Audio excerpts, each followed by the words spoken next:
Okay, boys and girls, thank you so much to Gabriella and Nathan for reminding us of that amazing verse that all of God's promises, no matter how many He has made, they all find their yes in Jesus. God will keep every one of His promises. We can be sure of that. Now, boys and girls, I wonder if you have ever made a promise to somebody. If you've ever promised to maybe tidy your room every day, to maybe get that bed of yours made every day. I wonder if you've promised to try your very, very best with everything that you do. I wonder if you've ever made a promise and no matter how much you wanted to keep it, you just couldn't keep it. I wonder if that's ever happened. Or I wonder if maybe somebody has promised you something. Maybe mommy or daddy has promised that you're going to do something and then something happens and no matter how much they wanted to keep their promise to you, they just couldn't because something else happened and they weren't able to. Sometimes maybe in our house I might have promised, like, we'll go and we'll get ice cream, and then the weather's been so bad and nobody's wanted to leave the house and we didn't get our ice cream, and then Gabriella and Nathan will say, but mommy, you promised. And I really, really did want to keep the promise and I really, really meant it when I said it, but something else happened and I just wasn't able to keep the promise because something happened that wasn't in my control and I wasn't able to keep my promise no matter how much I wanted to. Well, boys and girls, we're going to hear today about a promise that God made to Abraham.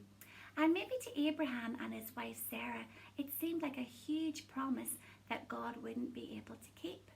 But we know that God is all powerful and that God is in control of all things. So every promise He makes, He's able to keep, even if it seems like maybe it's too big of a promise or it's an impossible promise. But you know what, boys and girls, with God, there are no impossible promises because He has the power to do everything that He says that He's going to do. Now, so far in our Promise Believers, we have learnt about how, get my pages in the right order, we have learnt about how when God created the world, God promised to always provide for His people. He had given them everything that they needed. And then we learnt that God always tells the truth. And because God always tells the truth, if He has made a promise, He will keep it because He can't lie. He can't tell lies because God always, always tells the truth. And then last week, we learned about God's promise to Noah.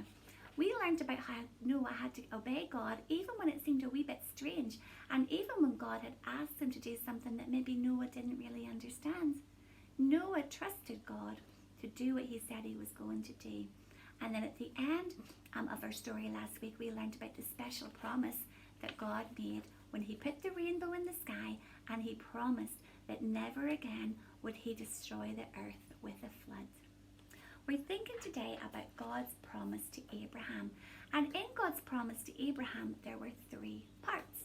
So coming up now is a wee clip about part of the story of Abraham. And I wonder if you can listen out for those 3 parts of the promise. And we will think some more about them afterwards. Hope you enjoy the wee clip.